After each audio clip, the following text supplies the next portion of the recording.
Good evening and welcome to our January 4th, 2023 Board of Douglas County Commissioners business meeting. I want to welcome those of you who are with us here in the Old County Courthouse and anybody who is joining us online. I'm just going to share a bit of information about public comment to get us started. Each action item on the agenda does offer an opportunity for public items specific to that topic. So we ask that if you're here for an agenda item and wish to provide public comment about that topic, to wait until we've had our presentation and opportunity for questions from the commission. And then at the start of our meeting, we'll do general public comment. That's an opportunity for anybody here or online to provide public comment about general county business that's not on today's agenda. All public comment will be limited to 3 minutes. We ask that you please state your name and Douglas County residence for the meeting minutes, and also your comments will be limited to 3 minutes, and Sarah here will provide a little time card reminder for you. And we do reserve the right to remove or mute anybody who is rude, vulgar, or inappropriate. And otherwise, we do ask that all comments be directed to the County Commission specifically. And if visual aids are used during the meeting with the agenda presentations, anybody who is online that may be listening but doesn't have a screen in front of them will not be able to see those materials, but they are available on our website in our agenda packet, and a recording of this meeting will be available on our YouTube page and website later. With that, we will jump into our consent agenda. Does either commissioner wish to remove anything for further discussion? Okay, does anybody in the public wish to remove anything from the consent agenda for further questions or discussion? Seeing no hands in person, I'll check for virtual hands. Okay, all right, we will bring that back for a motion for approval then. Motion to approve the consent agenda items 1 through 7. Second. All those in favor? Aye. Aye. Great. And with that, we'll move right into general public comment. I'm not sure if anybody signed up, but since we don't have a whole lot of people here, we'll just go ahead and open up general public comment for anything that's not on today's agenda and invite anybody who wishes to come provide public comment to start us off. Excuse me, move on to our regular agenda. Our first regular agenda item is 3.1, presentation from the Planning Department. Madam Chair, point of order. I know we have Commissioner Miscellaneous at the end of our agenda. Is it possible to address, I guess people are leaving, to address the concern that was raised about when we might get an update? Or do we just need to wait until our miscellaneous? I think especially since half of the commenters have left, to your point, that maybe we can address that during miscellaneous and provide some further direction to staff depending on commission comments. Thank you. Thank you. Okay, do we have Mary with us? Yeah. Move Mary Miller into the panel.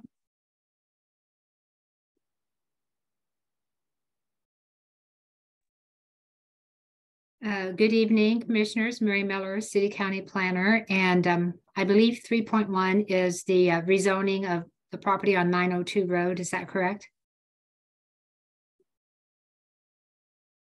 That's accurate. Okay, thank you. And I'll be sharing my screen if I can. No, I'll need to ask someone to allow me to share my screen. Mary, this is Robin. You should be able to share your screen. Thanks a lot.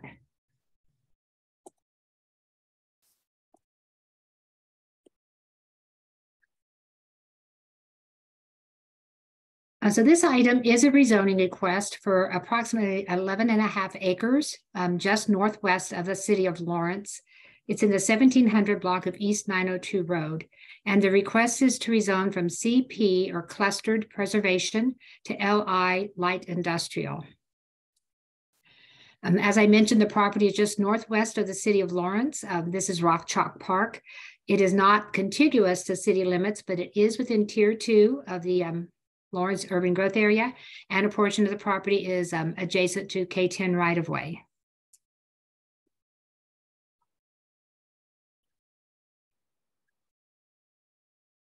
The property was included in an annexation request with adjacent properties, and some of those were contiguous with the city of Lawrence. However, the annexation did not move forward, and this was due to trouble with difficulties with providing sanitary sewer services to all the properties. A comprehensive plan amendment revising the area plan for this area, that's the K10 and Farmers Turnpike plan, was approved at that time. And this amendment revised some of the land use recommendations for the subject properties. One of those was this subject property. It had a recommendation for residential, and that was changed to office research type uses. And a mini storage facility was included as a permitted use in this category. However, as the annexation request did not move forward, the subject property was platted, and that was necessary because a portion, this small piece to the east, was sold to Evergy, and that was to help accommodate their plans to expand their substation. And therefore, the property lost its vested right to a building permit, and they had to go through the preliminary and final plat process to be eligible for a building permit. And then a conditional use permit for mini storage was submitted and approved, as it did not require city services.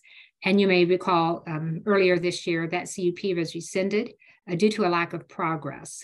During the 5-year review, there had been, the only work that had been done, the property had been graded and a retaining wall had been installed, but they had not constructed the mini storage use. I'm sorry. These plans are from the previously approved conditional use permit, and they're being used as a concept plan for this rezoning as the applicant's development plans haven't changed. The driveway is located on the south side of the property that has frontage on East 902 Road. This is due in part because there's a Westar easement for transmission lines, but it also allows some separation or buffering from the residential office uses, which the long-range plan recommends for the property to the north. The property, as I mentioned, is adjacent. A portion, the southwest corner, is adjacent to the K10 right-of-way. And it is, well, it will be within the South Lawrence Trafficway K10 Transportation Corridor Overlay District. This is an overlay district that only applies to properties within the city of Lawrence. However, as this property is so close to the city and has been within one annexation request, the CUP plans were reviewed for compliance with the standards in that overlay district. And that overlay district requires a 50-foot setback from the highway right-of-way for parking or buildings. And then there's additional landscaping requirements within that setback area. And so that CUP plan is reviewed for compliance with that, and any future site plans would be as well. So with any rezoning request, we look at the golden factors and the review criteria in the zoning regulations. And one is whether or not the zoning and proposed land use is compatible with zoning and land use of nearby properties. The predominant zoning in this area is CP, or clustered preservation. There are small areas of agricultural and transitional agriculture. Those are shown in tan. The subject property itself converted automatically to the CP district with the adoption of the 2020 zoning regulations, along with all other properties in the urban growth area that were platted or had been divided through a certificate of survey process. However, this property should have been specifically rezoned to the LI, or light industrial district, as it had an approved conditional use permit for a storage use that was recommended in the long range area plan. And it the CP, or the residential uses that are allowed in the CP district, are not recommended in the long-range plan. This rezoning to the LI district would correct the error and would assign light industrial zoning to the property. As I mentioned earlier, the mini storage facility had not been constructed, but the site was graded and a retaining wall was constructed. This mini storage use that's being proposed, while that it's a concept plan at this point, and other uses allowed in the LI district would be possible if the zoning is approved, but it would be compatible with the other uses in the area. We have an Evergy substation to the east, which had a approved CUP for expansion. And then we have K10 highway right away to the west. And then we have additional land to the west, which is recommended for residential office uses in the long range plan. One thing, though, is that the office research uses that are being recommended in the long-range plan do not include all of the uses that are allowed in the light industrial district. There are many uses in the LI district that would not be compatible with the surrounding area. And therefore, staff is recommending a condition on the zoning just to allow those uses that are recommended in the area plan. And I'll discuss those just a little further as we go along. We always look at whether or not the use is compatible or would it maintain the character of the area. And the subject property is outlined in or colored black. We have city properties and rural properties. The dark dash line separates city and rural land. We have floodplain. The Baldwin Creek floodplain and riparian corridor provides a lot of open space in the area. There's also city parklands. The primary uses in the area, the rural primary uses are rural residential, woodlands, and agriculture. And in the urban area, we have the Rock Chalk Park, City Rec Center. We have the Mercado commercial development that is currently undergoing some degree of development. And then we have multi-dwelling and single dwelling residential in the area. So the proposed rezoning and the limited range of uses that would be allowed would be compatible with and would maintain the character of the area.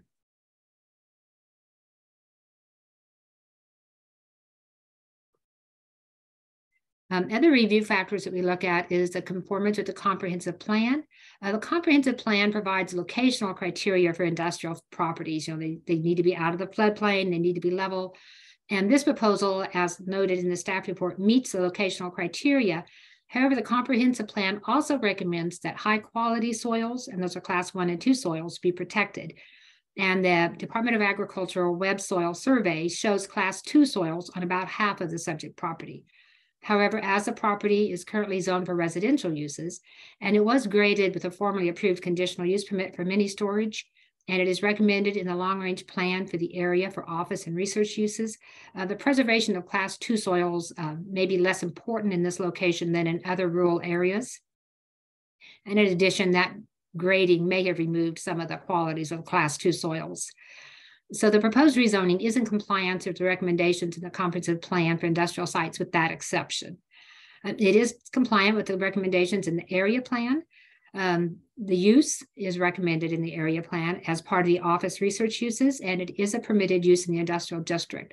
As I mentioned, the office research recommendation has a very limited range of uses. It recommends light storage and distribution uses, which would include the mini storage, research facilities, limited or technological production, and office uses. And the LI district permits several uses which are not recommended in the area plan, such as banks, car dealerships, gas stations. So staff recommends conditioning the zoning so that only those uses listed in the long-range plan for this area would be permitted. We look at what is the suitability of the property to the uses which are currently allowed. As it was not intentionally rezoned to the CP district, it is not suitable for residential development, primarily because of the recommendations of the long-range plan. Otherwise, it should be suitable with the exception of the fact that we have a substation to the east that it plans on expanding, and then the K10 right-of-way on that southwest corner.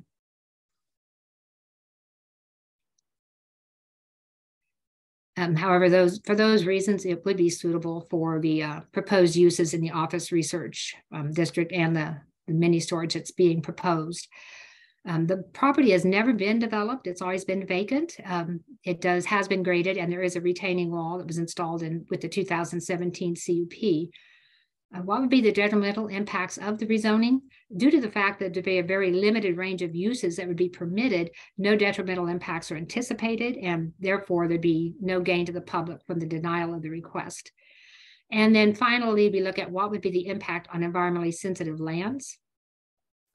And the zoning regulations classify prime farmland as environmentally sensitive lands. And as you can see, the entire property is made of prime farmland.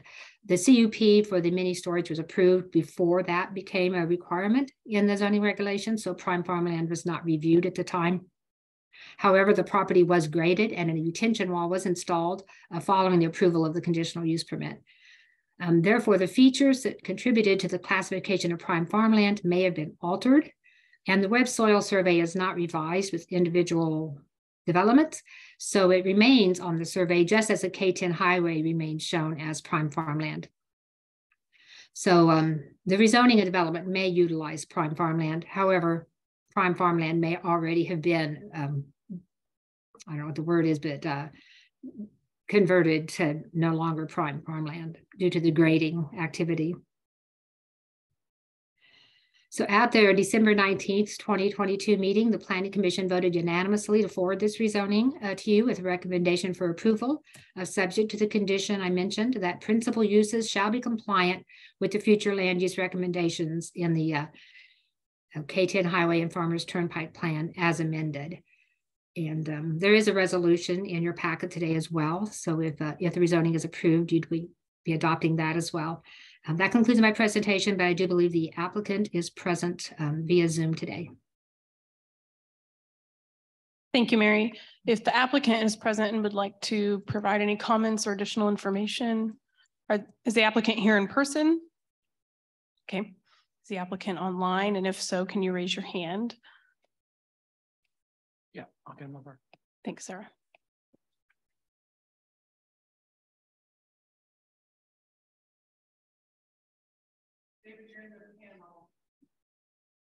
David, you're in the panel if you want to unmute by comment. Thank you. David Hamby with BG Consultants. I appreciate Mary's work on this and appreciate the opportunity to get the correction done to this zoning. And I wanted to just point out that the site plan that was provided is just the same one that was used for the conditional use permit. So that could change or will change most likely. So with that, I don't think there's very many questions, hopefully, but I'd be happy to answer any you might have. Thank you, David. Any questions from either commissioner, my fellow commissioners, for Mary or David? Just a quick question, Mary. Excuse me. Could you said that permitted uses, I think I understood you say that permitted uses like banks. And when I look at the use table, I don't see that on there. Can you direct, I mean, am I misunderstanding what you're saying? Let me double check my use table. While Mary's doing that, I may have a kind of a different framework, if it's all right, to offer to commissioners. Since this was intended to have automatically rezoned to LI with the zoning changes instead of to the cluster preservation, I'm struggling with why we would also then add restrictions on what could happen under light industrial when it's a location between a major highway and a substation. It seems like whatever might be in the comprehensive plan in the long range area plan, which we know that that area plan is out of date, and some of those uses are kind of not very user friendly, as we've seen. I would be in favor possibly of a discussion that would not limit the uses beyond what light industrial zoning would allow. But I'd be glad to hear from Mary. She's probably looked up that use table in the meantime. Yeah, I may have misspoke about banks. I was thinking more, I looked it up earlier, it was boat sales, contractors, shopping yards, construction sales and services, commercial dog kennels. There's a lot of uses in the LI district that might not be appropriate in this location. And that is why, in order to be compliant with the long range plan, I would recommend that we restrict the uses to whatever is permitted in the long range plan as amended. With our work plan, we'll be amending that area plan probably within the next few years. And so then as we go through that process and determine other uses that might be appropriate, they would automatically be allowed to be a permitted use. So I want to clarify that, Mary, what you just said. You said that you haven't completed the area plan, but you want to restrict what can be done there for the future area plan that may be done in 3 years? There is a current area plan there now that was revised in with the 2017 application. I believe it was revised in 2018 to add these uses, to revise the uses on this property, to change it from residential. And that went to research office. So if there's a future revision, and that's why in the condition we note we don't specify the uses, we just say the uses that are allowed to be those that are recommended in the area plan. So as the area plan changes, if other uses are seen as appropriate, and as area plans change, they would come before the county commission and the city commission, both for approval. But as that area plan changes, that would change what uses are allowed. And so it just allows what happens today to not negate whatever future plans are being installed in that future area plan. Thanks. Does that raise further questions or thoughts from you? in response to Mary's comments, Commissioner Willie?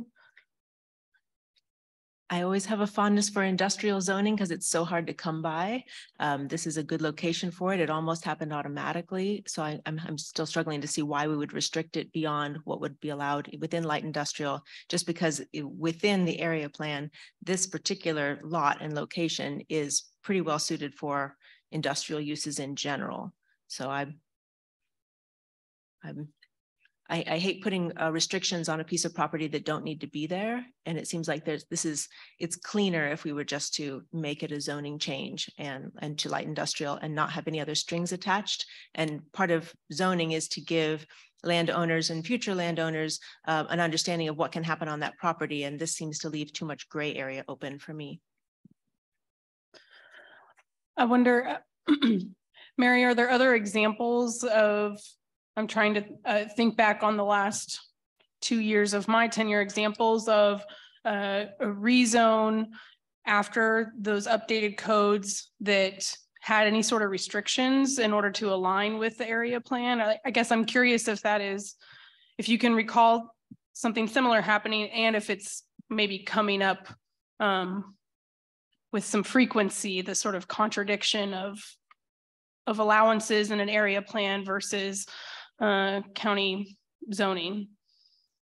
You know, we don't do very much zoning in the rural area. And so it has not come up. You know, I think this is one of our few light industrial zoning applications that have come up since we've revised the zoning regulations. So it does come up in the city more often and we apply conditions to them. Sometimes there's an area that's suitable for some industrial uses, but not all.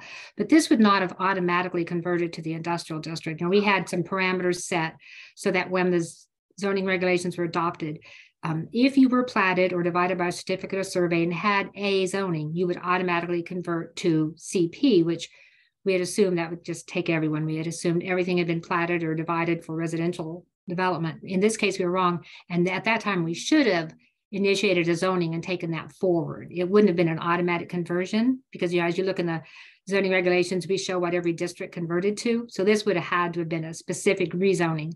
And I understand what you're saying about perhaps letting other uses be in it. I could see that point as well.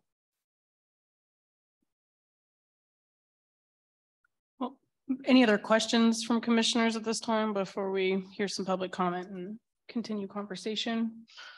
Okay, we'll go ahead and open this item up for public comment. Does anybody in the building wish to provide public comment on this agenda item? Okay, seeing no hands, I'll double check for virtual hands online.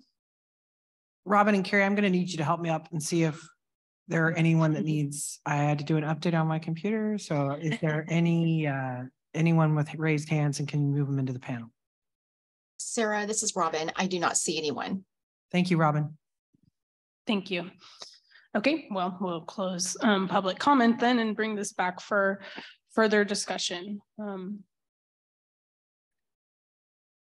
So, I mean, when I look at the use table for light industrial, I don't see a whole lot there that I actually think would be in conflict with that space. I mean, I'm interested to see if commissioners have looked at that and they see anything.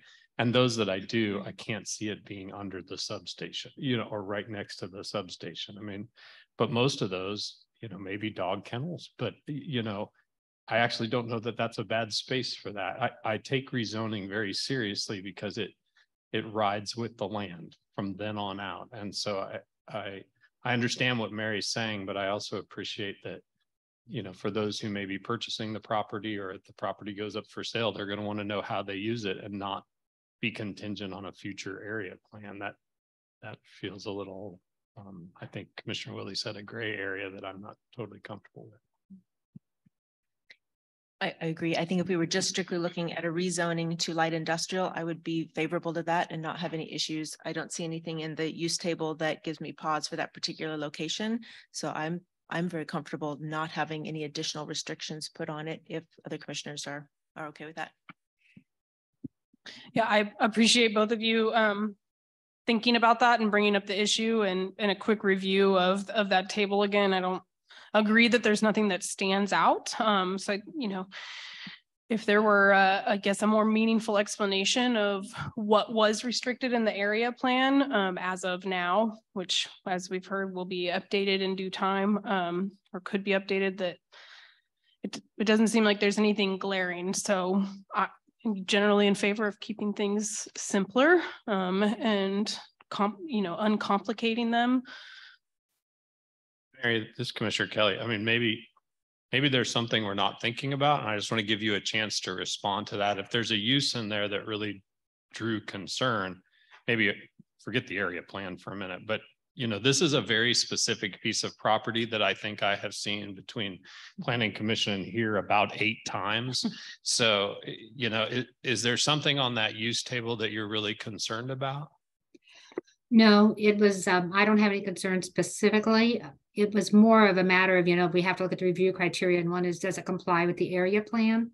And so all these uses would not comply. However, we have several review criteria, and it's not necessary to comply with all of them. So you could pass this without that condition, just taking that into account, that would not be a problem. Mary, I really do appreciate you giving us some context for how it fits in the area plan and how it doesn't. And I recognize that you brought us a proposal that fits all of the boxes that you were asked to check, and we're pushing the boundaries. So I do very much appreciate what you brought to us, but I think we can keep it simple and offer that back to the applicant also. Do we, David, Mr. Hamby, do you care to respond to any of that? Do you have any opinions? You are correct that zoning without restrictions would be great, but I can go either way. So I appreciate you considering that. I'm sorry, I just wanted to mention that if you do change that condition, we would need to change the resolution. So you probably would not want to adopt the resolution today and have me bring that back when it's changed, or I don't really know how about the process is for that, but I could change that resolution and bring it back next week, with the update. That's what I would recommend, Mary, and that we could place that item based off Commission's direction on our consent agenda. Okay, thank you for that clarity on process. It sounds like we have some consensus. I like the suggestion, and think it makes sense to simplify it. So, Sarah, you want a formal motion? Yeah, I'd like a motion to approve the rezoning without those conditions and direct staff to bring a amended resolution back next week. Yeah, I think you could say direct staff to revise the resolution in accordance with the rezoning and put it on the agenda for next week. Does that work for you, Mary? Okay. Okay, thank you. Who'd like to make that motion? You almost did already. I know. I could say so moved. I move to approve the request to rezone Z-22-00347 and the 700 block of East 902 Road from 11.49 acres from cluster preservation to light industrial district with no restrictions, and direct staff to bring a resolution back to our following meeting. Second, all those in favor? Aye. Aye. Great. Thank you for being here, David. Thanks, Mary. And I think, do you have 3.2 for us also on our regular agenda? I do. That is the Marion Springs Elementary School rezoning, and I will pull that slideshow up.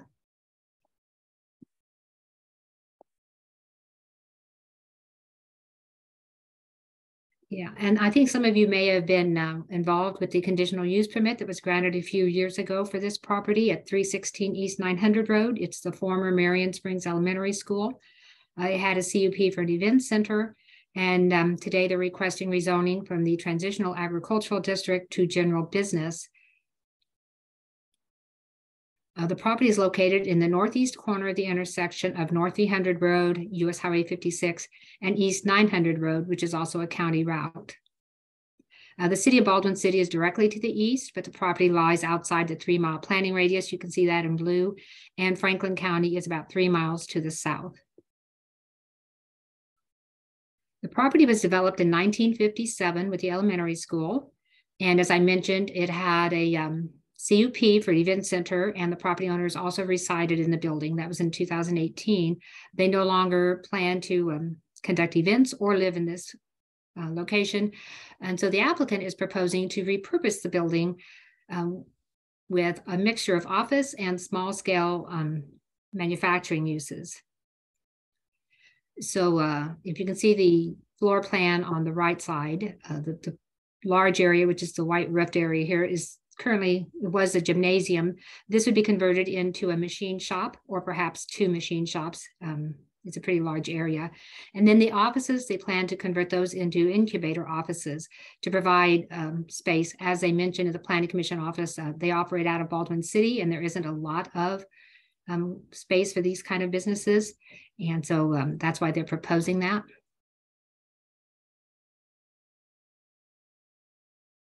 Excuse me, I lost myself. And so if we look at the review criteria, what is the compatibility with the zoning and land use of nearby properties? The corner of this intersection, the north corners, have been zoned general business since the adoption of zoning in 1966. However, until just a few years ago, there were 3 houses on the property. About 3 years ago, a seed warehouse was installed in the corner. And then to the south, we have transitional agriculture, we have a church, and the remainder of the properties in the area are Ag 1. And then we have another transitional agricultural district, which has the subject school property. So the proposed rezoning would just be an expansion of the existing general business district up to the north. And the small scale industrial manufacturing uses could occur in the Ag 2 district with approval of a conditional use permit, but the rezoning is necessary for the office uses. Offices are not allowed to CUPs, and the applicant indicated he would need those office businesses, to utilize the entire building and make his project work. And so therefore the request is to rezone to general business. But that would be compatible with the use in the area, primarily because they're planning on using the existing structure and not making any physical changes to the site. And again, we look at the compatibility with the character of the area. And this is about 1 mile from the subject property. As you can see, this is a heavily agricultural area. The red dots are residences in the area, and they're usually along the roadways. We have a few non-residential uses, the seed warehouse I spoke of, and then the church. And then we have the subject property. We do have higher classification roads. We have a highway running east and west, and then we have the county route running north and south. It's a minor arterial to the north and a major collector to the south of North 300 Road. And also, after the conditional use permit was approved, the property was registered, was listed on the National Register of Historic Places. And therefore, any physical changes proposed would be reviewed by the Kansas State Historical Society. And this listing provides protection for the character of the area, as any future changes would be reviewed not only through the site plan process and the Board of County Commission approval, but also by the State Historical Society.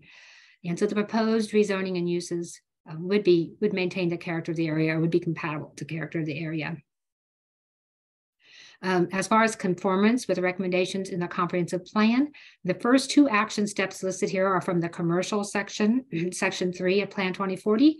One is to encourage redevelopment and limited expansion of existing commercial areas in unincorporated Douglas County on hard surface roads, and both of the adjacent roads are paved. And the other one is existing commercial areas at the intersection of a hard surface county route and a designated highway may expand if utilities and infrastructures are available and if the expansion is compatible in scale with surrounding uses. And with that register on the National Register of Historic Places, that kind of ensures that any future expansion would be compatible with the area. And then the third action step is from the economic development section of the Plan 2040 to support and grow small to medium-sized businesses throughout our community. So this proposed rezoning and use is in conformance with these recommendations of the comprehensive plan. We look at what is the suitability of the property to the uses to which it's allowed in the Ag 2 district. Since it's been developed as a school since 1957 and not used for agriculture since that time, it is not well suited for agriculture or some of the other uses allowed in the Ag 2 district. Some of the uses allowed at the CUP it would be appropriate for those. However, it is well suited to many of the uses permitted within the general business district as well. How long has it been vacant as zoned? It was developed in 1957, so it is not vacant. We have not identified any detrimental impacts associated with the rezoning or the proposed repurposing of the building, the new uses. And therefore, since there's no detrimental impacts have been identified, we would see no gain to the public from the denial of the request.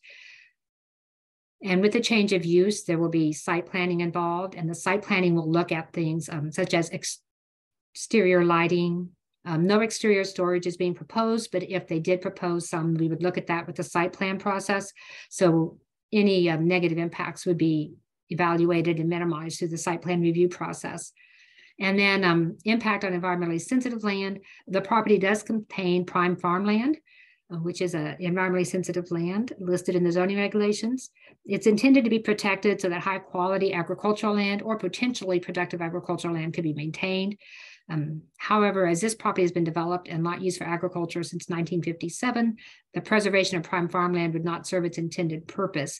However, they are not planning any physical changes to the site, and when a site plan comes through for review, we will evaluate it again, and that is one of the review criteria of site plan reviews, as well as the impact on environmentally sensitive lands.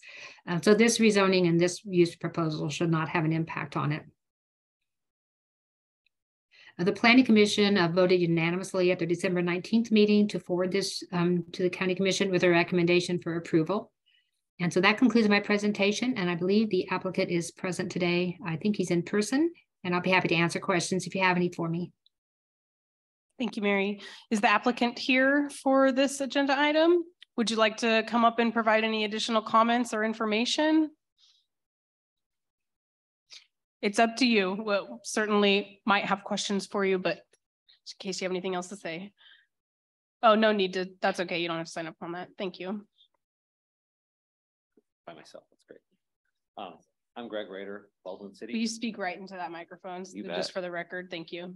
I'm Greg Rader from Baldwin City. My partner, JD Flory, also from Baldwin. We're partners in a small manufacturing operation, a machine shop in Baldwin City that we started 3-point-something years ago. We're also, my children went to Marion Springs. There's one of our illustrious alumnus right there.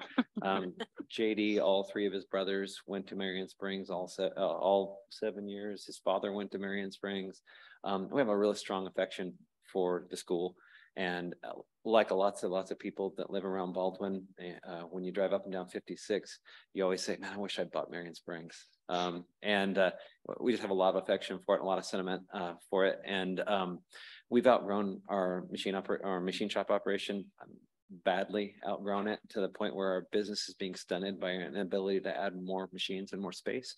And I don't know how familiar you are with Baldwin City proper, but there simply isn't anything available. And we've been looking for 2 years. The industrial park is sold out and wildly expensive. The cost and the lead time of new construction is essentially prohibitive. And we've talked about it in sort of a fantasy way. How cool would it be to have an operation in Marion Springs?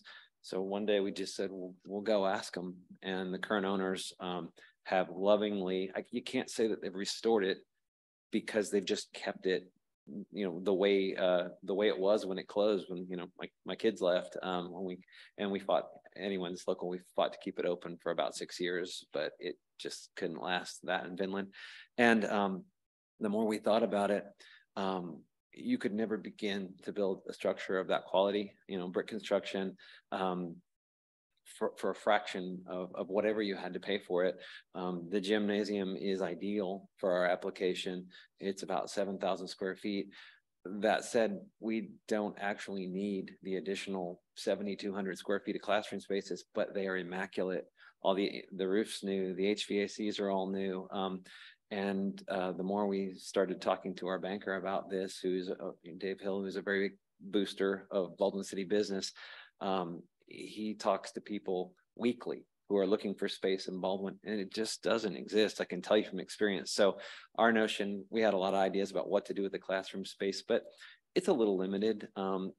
Fortunately, it has 4 exits and entrances, ADA compliant bathrooms, commercial kitchen, a separate standalone office that used to be the principal's office. And it's uniquely suited to, it has good parking, front, rear, circle driveway.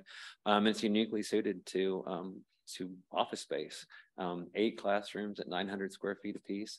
And frankly, it would obviously enable us to cover the payments on the building.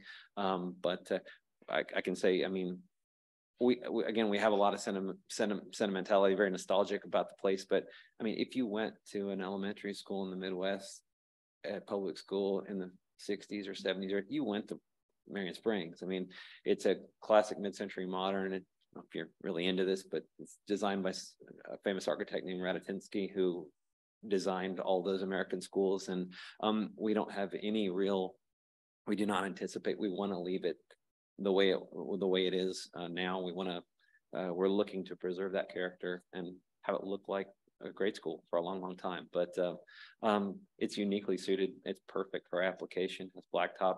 But it is going to be much easier to get materials delivered at Marion Springs than it is on crowded 56 in the middle of Baldwin City. It couldn't be more ideal. It's just that the rezoning, the most important contingency in our contract is that it has to be rezoned general business. So we can't buy it until it gets rezoned. So that's what we're asking for. Great. Thank you. Anything else? Thank you. Commissioners, any questions for applicants or Mary at this time? Commissioner Willie? I'm very familiar with the property and certainly have followed its fate for a long time too. My daughter almost got to go to school there, except that it closed. And certainly been very familiar with Jay and Mary Bessie and the work that they've done to preserve the school. And this adaptive reuse may just get a second lifetime because they've used it as a private home and now we have another option available. It is pretty uniquely suited to the use that's being proposed.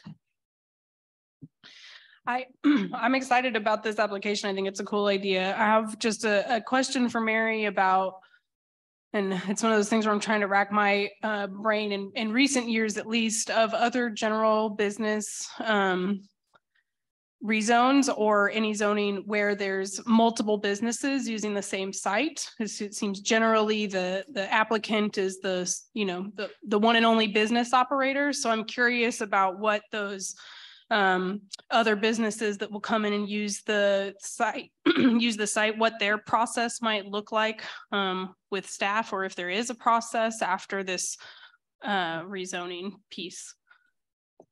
Yeah, when the next step in the process will be site planning. So if the rezoning is approved, there would be a site plan for the change of use, and then for any changes that might be made to the site.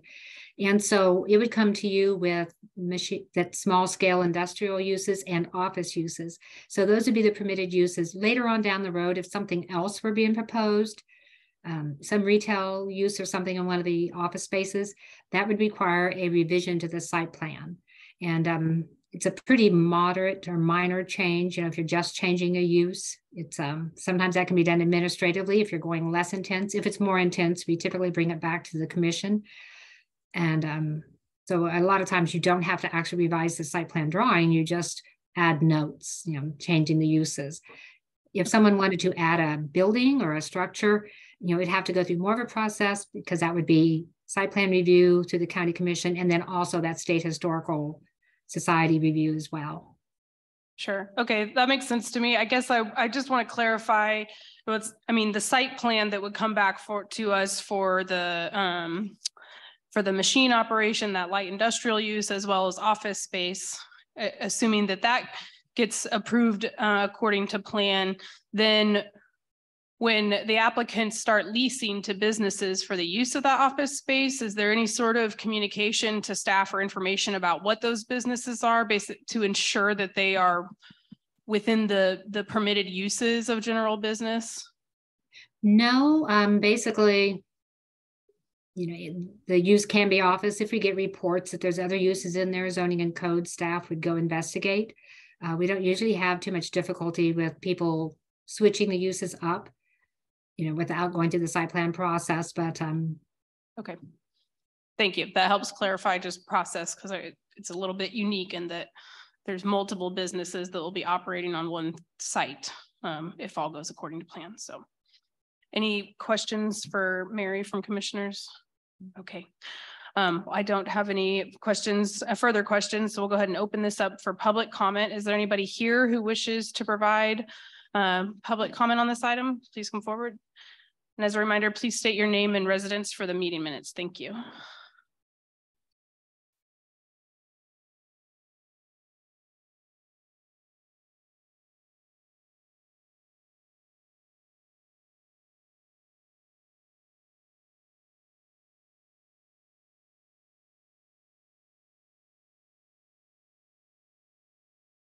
Name is Charles Yaling.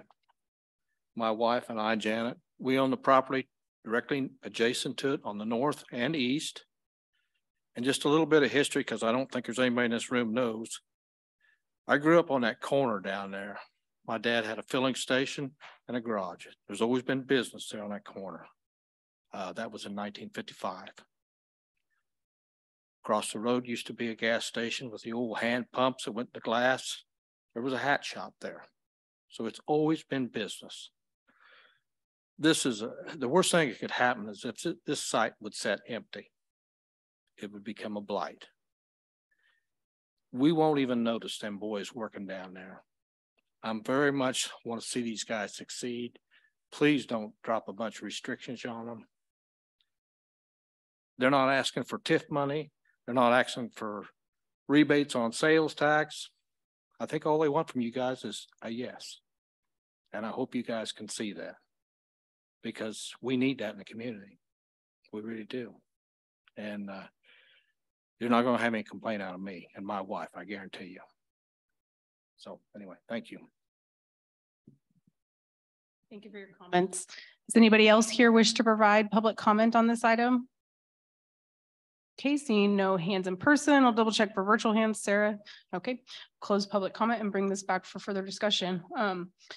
As mentioned before, I really like this idea. I think it's a cool, creative way to keep a historical building in use and help preserve it. I love the sentimentality and the personal stories and connections to it. So it's a pretty cool rezoning story, in my opinion. And I'm excited about the opportunity that it gives to small business owners in Baldwin. And I have certainly heard about the lack of commercial space and know that Dave Hill is a big advocate for supporting small business owners and thinking creatively about how to make things work and bring more business to the area. So thanks for your good idea. Any further comments from commissioners? I love this. And I'm really pleased that you're growing your business and that our zoning laws are designed to help you grow your business. That's really, you know, it used to be not so long ago, we didn't zone the county.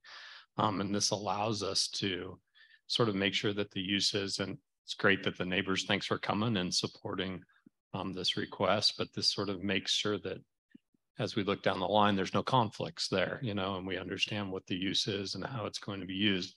You know, not specific to this one, but I think it's something that our community needs to think about how we use schools. Demographics are showing that we're having fewer and fewer kids nowadays. So we're going to have to think about how we use buildings maybe a little differently, and especially reuse buildings. I've seen schools turned into breweries. I've seen schools turned into all kinds of interesting spaces. I just want to come see your machine shop. Actually, we don't have a lot of machine shops in Douglas County, so I'd really love to come see it and what you guys are building and making out there. So I think it's a fantastic use and really appreciate your thoughtfulness about keeping the historical. That is a big commitment that you're making since it's on the National Register, and I appreciate you understanding that and stepping up to take that on. So thank you. Just welcome to the neighborhood. Sounds like that's the direction we're going. I just wanted to, you know, when we lose our school and we lose our community center, and when we lost Warden Ag, we lost another place to assemble as a community, including Harold Yaley's store. And just through the generations, there's always been something, you know, in that corner. We do still have a church there at that corner also, but just general community gathering spaces are few and far between. So beware, your business may become a place where people drop in to say hi, especially if you are hosting multiple businesses at that location. But I think that this is a pretty exciting move for our community, and thank you. Commissioner Lou, would you like to make the motion for your neighborhood? Sure. Let's see, the wrong one. I move to approve the rezoning Z-22-00350 at 316 East 900 Road from Ag 2 to general business based on the findings presented in the staff report and to adopt the appropriate resolution. All those in favor? Aye. Great. Thanks, Mary. Thank you all for being with us. And with that, we will move on to our final regular agenda item, presentation about the Douglas County Crisis Line. Bob? Good evening, Commissioners. Bob Tryansky, Director of Behavioral Health Projects for Douglas County.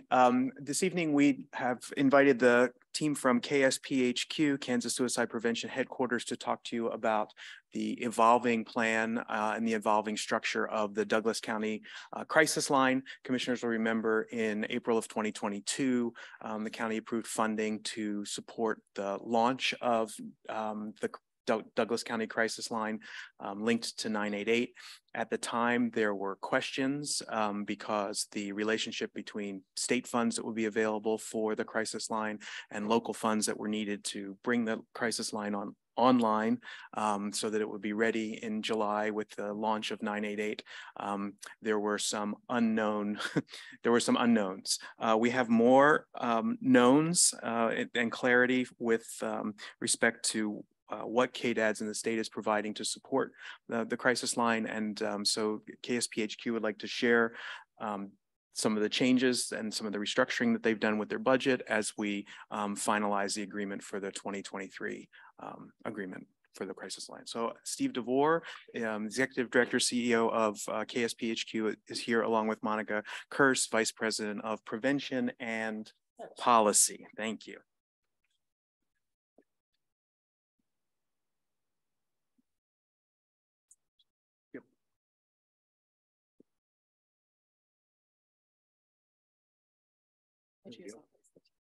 And it works. So, well, good evening, County Commissioners and staff.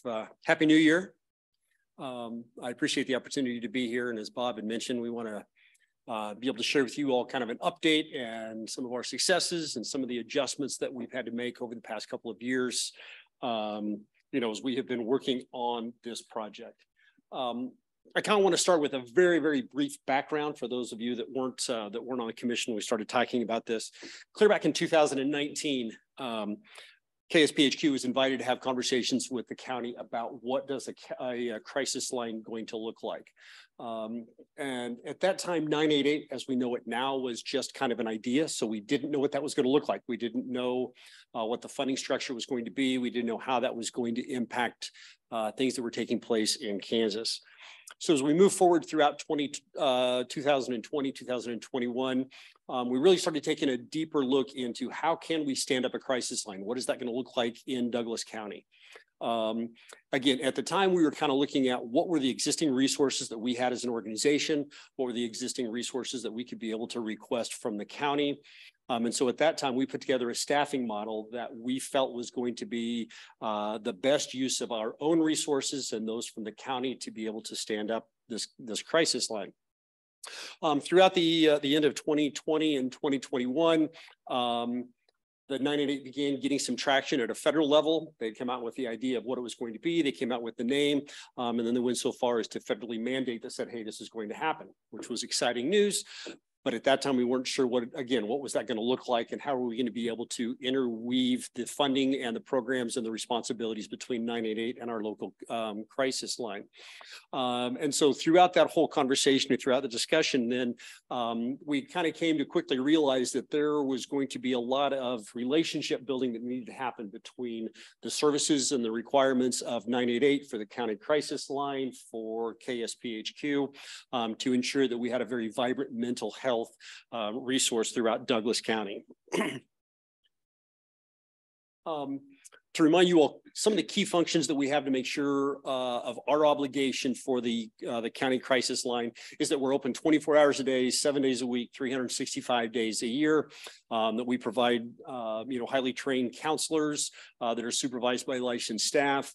One of our key components is coordinating the connection with the mobile crisis response team, which Monix is going to kind of share a little bit about some of the successes on as we move forward. The other key component is how can we as an organization make sure that we are building connections with some of the folks that we are reaching out to for other mental health care facilities within the county. And then time was... I'm going to interrupt you just because I don't want you to have to repeat. It's not progressing on Zoom, your presentation. So I don't know if we're hitting the wrong thing. It's still, or Carrie or Robin, check me if I'm wrong here, but I think that he was progressing the presenter view. Yeah. That's. I just would hate for you to. Technology is great. Yeah, not have that for the folks that are watching online so they can see what. Okay, so for those at home, well, good evening and thank you, commissioners. Happy New Year. They heard you. They didn't get to see the slides. How? So you got any ideas, Starla? How's that going? That looks better. That looks better? Okay, so Steve, you're just gonna click down here. Okay. Yeah. Okay, got it. I think we got it. Thank you. Sorry about that. Nope, that was my fault. I apologize. So again, some of the key functions that we're seeing was, how would we be able to start referring with the mobile crisis response team? How can we be able to better provide connections and outreach to other healthcare and services within Douglas County?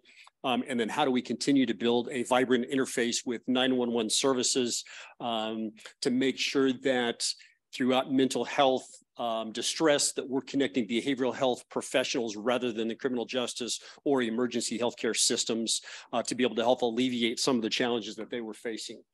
All right, so. We like that one? Except now we're not showing it up on the screen moving. We can get one or the other.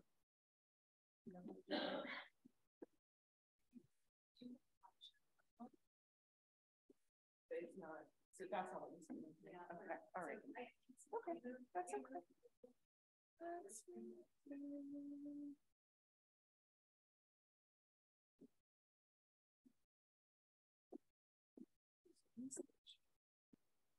Yeah, no, you are.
Nope, you're good. Chances are I'm the one that broke it.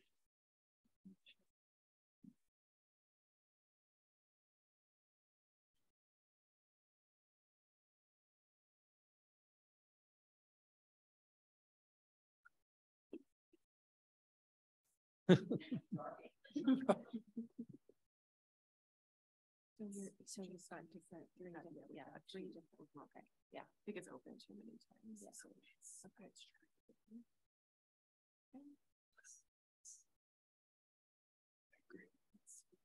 Now you're presenting. See, now I need to share my screen again. Yeah. So just go.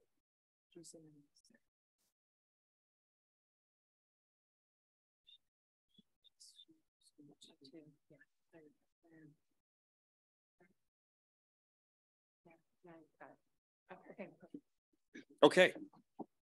I promise I won't touch anything. You can be able to one that touches that. So, okay. Oh, how do we go to the next slide? All right. Okay. So, so when we originally submitted our request for funding, this is kind of what our staffing model had looked like. Again, this was pre-988, this was pre-staff or pre-state funding. So as you can see here, we were looking at the bolded specific positions being funded through our county crisis line. As you'll see at the top of that, our vice president of clinical programming, that is a full-time position. We were not seeking funding for that, but that individual is going to be responsible for this entire program. And then down at the bottom, you'll see some other staffing that we were provided funding for from the state that was not funded through the crisis line, but extremely important for how we can be able to deliver the crisis line services that we needed to. So when we started looking at this, we started looking at a crisis line coordinator, shift supervisors, call specialists, and overnight call specialists, just to make sure we're differentiating. So call specialists are the ones that actually are the front line. They're going to be on the phones. They're answering those. And then overnight call specialists are those that are just designated to be able to work the overnight shift from midnight to 8. And then we're going to have supervisors that were overseeing those. As we continued to progress through what needed to look like in order to be able to ensure a vibrant crisis line. And once we had better clarity on state funding, this is the model then that we had come up with that we want to request some adjustments for our agreement. Now, I will point out that we're not requesting any additional funding. We're just requesting how we can allocate those funds. So you'll see here that we moved from having a crisis line coordinator to a crisis line director, just because of the responsibilities that were going to be involved and how we're going to go about approaching that. That individual, we adjusted the job responsibilities and moved that to a director. And then we also then shifted from the call specialists to all of the funding going to call supervisors. Primary reason is throughout the protocol for how we handle the mobile response team, the protocol states that we bring in a supervisor when there's a call that comes in that may require a referral. We want the supervisors to be the ones that are communicating directly with Burton Nash and their mobile response team for that referral. So the way that we're looking at this is then taking away from the call specialist funding from the crisis line and reallocating those dollars to the shift supervisors. What you'll also notice on this slide is the pretty little dots that you see on the right side. I'll bring your attention down to the left corner. None of these positions then that we're requesting for are going to be fully funded by the crisis line. There's going to have to be some additional state funding that's partnering with that, either from the state, or as you'll notice, some of these then also from our own organization.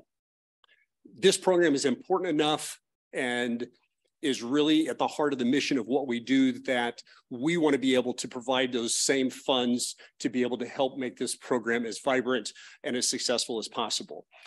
So again, you're going to see that we're putting in our own resources to make sure that this is as successful as we possibly can. So those are the line item adjustments that we're asking for, is moving from specialists up to the call supervisor, the supervisor levels. Next, I'm going to have Monica step up here. Monica Kerr is the Vice President of Policy and Prevention. And so that way she can be able to talk a little bit kind of about what the direction is we're headed, some of the successes that we have, and some of the data about the mobile response team. Good evening, Commissioners. Thank you for a chance to provide a little bit of an update about what we have been seeing as the Douglas County Crisis Line and 988 have really gotten their legs under them with 988 launching July of this past year. So what you see on the slide before you is a snapshot of the calls that we are seeing that are originating in Douglas County. Now, as always, there's a bit of a caveat that comes with any of the data that I share because 988 does not have geolocation routing. It is routed by area code. So these are calls that are pulled from phone numbers that are tied to Douglas County or from folks who self-identifying as being Douglas County residents. So not a complete picture, but sort of the best that I can do with the technology available. So wanted to share kind of what we had seen as far as Douglas County calls. And I went back as far as 2019, because as I looked at our 2020 and 2021 data, what I noticed is I really think the pandemic started to have an effect on just just how the line was being utilized. And we were starting to see some patterns that had been typical for us, which was an increase in calls in the springtime, not necessarily being as true. And so I thought it might be helpful to provide a little bit more context. The commissioners may notice that in September of 2022, we had a sort of anomalous month, did not see as many folks calling in, but since then have seen a dramatic increase in the last quarter of 2022 with Douglas County residents reaching out. I think that that is good news for us. I tend to interpret higher call volumes not as being more people in crisis just existing in the world, but more people becoming aware that there is a resource available to them. So this is certainly something that we're seeing as a success. As the commission is aware, we are the dispatch point for the mobile crisis response team at Burt Nash. We're finding that that collaboration has been, I think, fruitful, and we are also seeing good progress there. So the mobile response team launched on September 11th, and we've seen 31 calls connected to the crisis line since that time. I think that one of the things that I found really notable as I was reviewing the data for tonight is we actually saw the number of referrals double from November to December. I'm not going to tell you those whole numbers so as to not re-identify folks, but I think that, again, we're starting to see that there is more education and awareness about what additional resources there are in the community for folks in behavioral health crisis outside of emergency room or law enforcement contact. So that's something that we're also feeling very hopeful about. Per my last conversation with Edie Harrison at Burt Nash, they're seeing about a 75% diversion rate from the hospital. So about 75% of the time when they're going out, they're able to stabilize that person in the community rather than having to escalate to a higher level of care. Again, I think that's really good news for folks in our community. They're averaging about 2 hours per call and are able to arrive in under 30 minutes. And you'll see the zip codes there that they've responded to. As we kind of dig through our record keeping on our dispatches, we're seeing good, I think a good distribution of folks contacting and asking for this support. Our primary source of referrals continues to be Lawrence Police Department, and we are being highly utilized by law enforcement, but are also hearing from our staff at LMH, school district employees, community members that I am happy to share include folks from local establishments, neighbors, and social service providers. So I think that we are starting to see some of those education points really become meaningful. As far as where we see ourselves headed in 2023. Oh, can I ask you a quick question? Yes. Sorry, I just don't want to lose track of it. No, you mentioned that most of your referrals so far are coming from law enforcement. I just want to make sure I'm picturing that correctly. So 911 calls happen, law enforcement is showing up, realizing that it's an appropriate 988 call and then helping make that connection? Yes. Okay. Yes. Thank and you. so I want to give a lot of credit to Edie over at Burt Nash and Jared Otten, our crisis line director, for some really good collaboration and communication with our law enforcement partners. I think that the more we have officers who are educated about what the mobile response team can do, what 988 can do, the more we see those referrals happening. Can I ask a follow-up? Yes, absolutely. So law enforcement is then contacting you through 988, or are they contacting the mobile response team directly? They contact through us. So the decision was made operationally to have one queue for the mobile response team. So what we wanted to avoid in our program planning was a situation where the mobile response team was out and no one knew that they were out, or that we didn't have a good understanding of how quickly they could be available. And so the kind of best practice that we were aware of through SAMHSA and through communicating with other communities who have done this is to really use the crisis line as that access point, as that one single queue. And so that's something that we've worked with Burt Nash on. And just maybe a little bit more context for the question you asked, Commissioner Reed. I was speaking with one of the consultants from Arizona about what they're seeing with their mobile response team. And they also shared that it's really those phone calls that are calling in through 911 or law enforcement contact where they're seeing the most referrals over to mobile response teams. It seems that is a more rich referral source than some of the phone calls that just traditionally come in on the crisis line. I think oftentimes our crisis line callers are really looking for anonymity and confidentiality. And so you see fewer of those folks wanting someone to come out to their home or their location. Any other questions on this? Sure. Yeah. So in addition to LPD, other law enforcement in the county, are you hearing from them? And do you get referrals from LDCFM that come in as a health crisis and yet are behavioral health crisis? So I am not aware that we have received any referrals from LDCFM at this point, though it is not something that we would rule out. And I do think I'll kind of advance here as where we're going with future directions. Our highest utilizing law enforcement agency is Lawrence, but we are speaking with all of the law enforcement agencies here in Douglas County. Something that we are anticipating being able to launch by the end of the first quarter of this year is a more robust transfer between emergency communications, 911 and 988. And so that has been an exercise in really making sure that we are communicating with all of our law enforcement agencies, so Sheriff, Lawrence, Baldwin, Eudora, and also KU, to make sure that there are protocols that are in place to identify those calls that don't have a criminal or medical component that would be appropriate for transfer to 988. And so that gives us an opportunity to talk with folks who are not maybe progressing to the point of having a law enforcement officer respond. So that's something that we've been working on for about a year. And as I said, I'm hopeful that we'll get that launched this first quarter. I have another follow-up. Yeah. So something that it's dispatched as a suicide attempt. So there was a health issue that dispatches then LDCFM countywide, and also first responders in the rural area. Is that eligible for then a 988 or a mobile response, or does that only have one end result, and that's the emergency department? Yeah, so my understanding is that calls that come into 911 as suicide attempts that have happened or are in progress are required to be dispatched from our 911 center as a medical response and also a police response. So there is it is necessary for the scene to be cleared for safety for our first responders, and then have the first responders there on our medical first responders there on site to ensure the safety of that individual.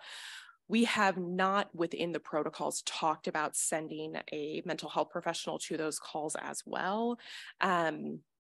Though I can foresee a future where the crisis line was given to anyone who was present on that scene that was not requiring medical attention. So I think that is kind of one of those operational pieces that we have our crisis line director working on with Tony at Emergency Communications. Just as an idea, leaving that phone number and directions for being able to call that to the families when someone is then taken after a suicide attempt to the emergency department. It's really awful to leave them with no resources, and that's typically what's done at the moment. Yeah, I have to agree, Commissioner Willie. I think that would be a really prime time for engagement and wrapping up of folks who are who've had a very difficult experience. I think there's also some nice crossover with some of the other prevention initiatives that are happening in Douglas County. I wonder if the Handle with Care program that's being piloted with our law enforcement agencies is also a mechanism for connecting those folks with some support.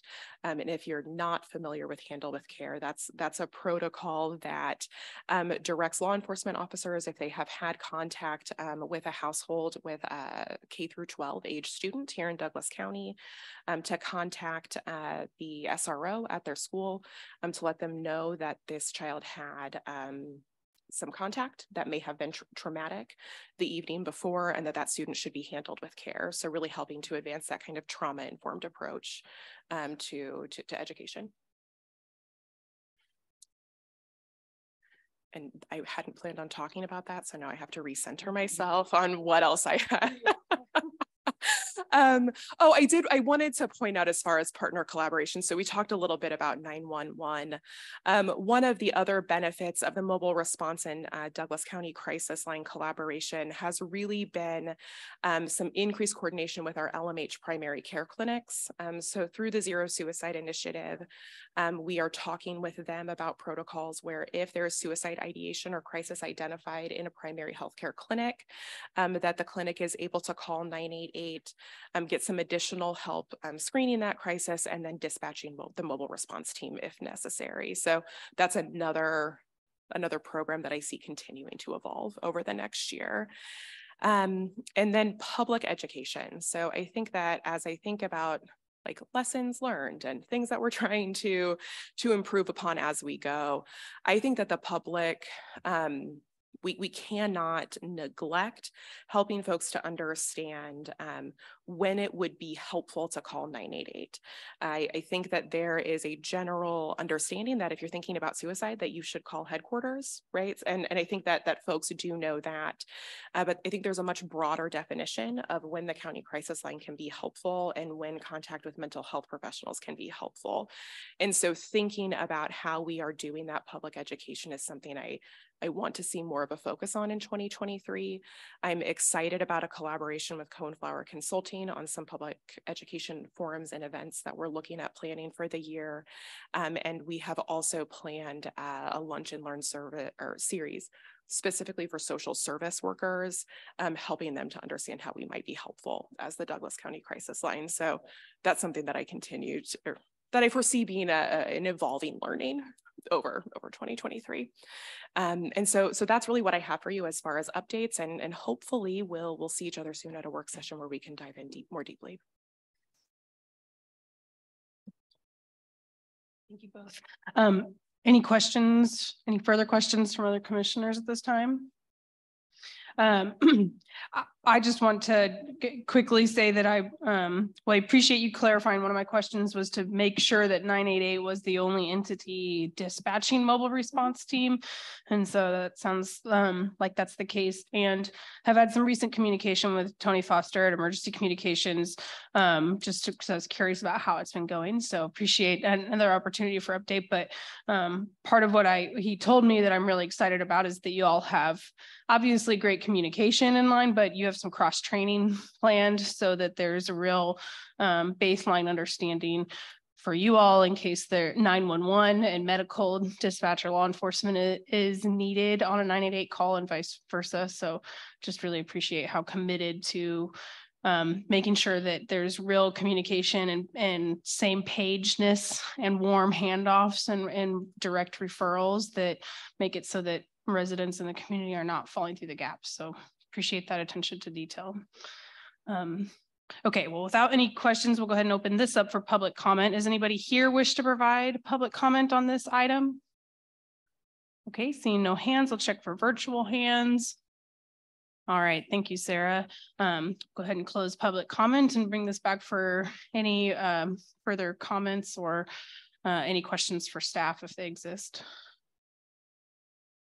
Okay, well, without any further communication, I just want to appreciate that you appreciate the transparent update and letting us know how things are going as things evolve and you figure out where the needs are, and your ability to make the budget that you have work and fit that need and figure out how to braid the funding accordingly, and letting us know that it'll be allocated a bit differently. So, and I'm grateful for the opportunity to hear a bit about how it's going these first 6 months so far. Happy to make a motion to approve revisions to the 2023 Douglas County Crisis Line budget as proposed by KSPHQ at a cost to the county not to exceed $326,020.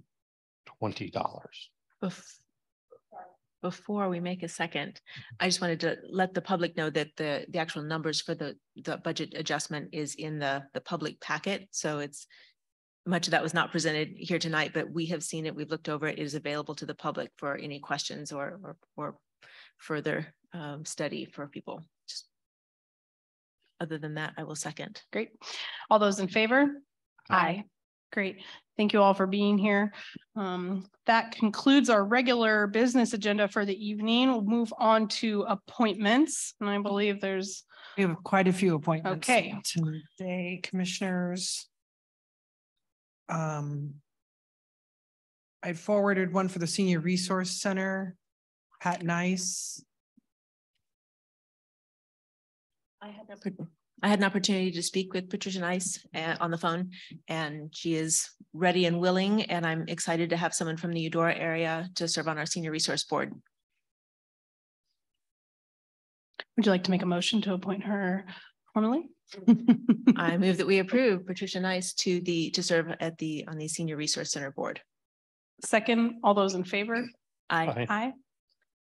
And Food Policy Council, I forwarded, we have an ag producer that has stepped forward.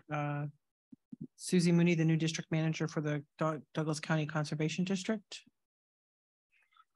I have not seen that come forward yet. Yeah, Did I not forward that one to you? I just searched my inbox to see if I missed it, but nothing's coming up. So Okay, I'll send it to you. I swore I did, but maybe I didn't get it to you.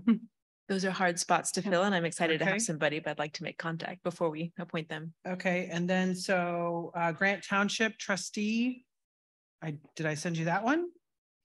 That one came over break. I'm pretty sure I sent that one. it's like I would have flagged that. Okay, I will make sure I send you those two for sure. That's needed. While I'm talking about ones that we need to make, Lecompton Fair Board has a vacancy and they don't have a nomination for it. I have not sent you anyone there, but if you know anyone in the Lecompton Township that's interested in serving, but I will go ahead and forward you guys those now. Okay. Thank you, Sarah. We will revisit that conversation next week for those two appointments. Other appointments from other commissioners to discuss? We do have an appointment to make to the Planning Commission. It's been vacant for a little great. while. It is a hard one to fill, but Mike Kelso has agreed to step into that position. So I would like to nominate Mike Kelso to serve on the Lawrence Douglas County Planning Commission. I will second Mike's nomination in spite of his sweatshirt this evening. Let the record reflect that there's a purple wildcat, Mike Kelso, but nonetheless, all those in favor? Aye. Aye. Aye. Great. Thank you. Yeah, thanks for being here, Mike, and thanks for your willingness to serve on that. Any other appointments to discuss at this time? Not that I know of. Okay. We will revisit the rest of that conversation next week and move on to miscellaneous. Sarah, would you like to share anything from your memo? My memo is in the packet. Just want to make sure everyone's aware that Commissioner Kelly's swearing in will be next Monday. And Come on. So we're excited it seems like a long time after the election, but it's nice to have that process in place. And that's all I have, commissioners. Great. Thank you, Sarah. Any miscellaneous items, announcements for the good of the order? Just to follow up, I know we had a request for an update on the TRC, and that is we received a great deal of information a couple of weeks ago, just before the holidays, and that's been with staff. Sarah, do you want to make any comments about when there'll be information for the public, or what the next steps might be? I mean, commissioners, we're still reviewing. It was pretty voluminous, Yes. And there was a holiday or two in there. So I really don't have an update to provide at this point. But I guess I need direction from the commission if you want me to do that every week, and if you want me to add that to the agenda each week, because I take my direction from you all, and if that's something you want me to provide, I don't have a time period now when I'll be able to get back to you. We're still in the process of taking a look at it all. We waited a long time for the information we got. It's going to take some time to process it. I just wanted the public to know that there have not been conversations with the commission that have not been public. I mean, that is all just unfolding as we are able to let it unfold. It's a lot of information to take in, and I think we've got a lot of progress to make, but there's nothing being hidden. It's just there's a timeline to the process when we get that amount of information that we only got on short notice. And if I could clarify that a little bit, I guess I just want to say there's a significant amount of staff review that will need, and so that I don't anticipate that all of that review will happen at a commission level. I think much of it will happen at a staff level. So staff needs to have time to do that work and then bring back conversations for the commission to a public meeting. So I don't I guess I just want to make there's a lot happening. It's just not necessarily happening at the commission level. Right. Thank you for the clarification. Thank you for the question and the points, Commissioner Willie. I think that it is important to, reiterate to the community that all three of us, each individually, are available for further conversation and to be asked about any specific questions or concerns that community members might have about what we heard on December 14th and the amount of information that is being reviewed by staff currently in order to bring a more robust update to the commission. So I certainly welcome that sort of one-on-one engagement and of course, general public comment about those concerns. But to me, the frequency of updates being every week is not as important as the substance of that update, and being able to hear from staff after some thorough review of that significant volume of documents and ability to assess if anything is missing or there are unanswered questions before bringing that to us at the commission level. So it is something that our staff is spending a significant amount of time on in spite of all of the other pieces of county business. So I know that there's a thorough review to be had, but as pointed out by Commissioner Willie, the amount of time that we waited for that information is going to require a little bit of time to assess that amount of information that was given all at once. And so for anybody that's listening and following this conversation, please do reach out to us individually with specific questions or concerns you have. And please know that we will continue to provide transparent updates when there are meaningful updates to share. Anything else from commissioners? Okay, we are adjourned then. Have a good night, everybody.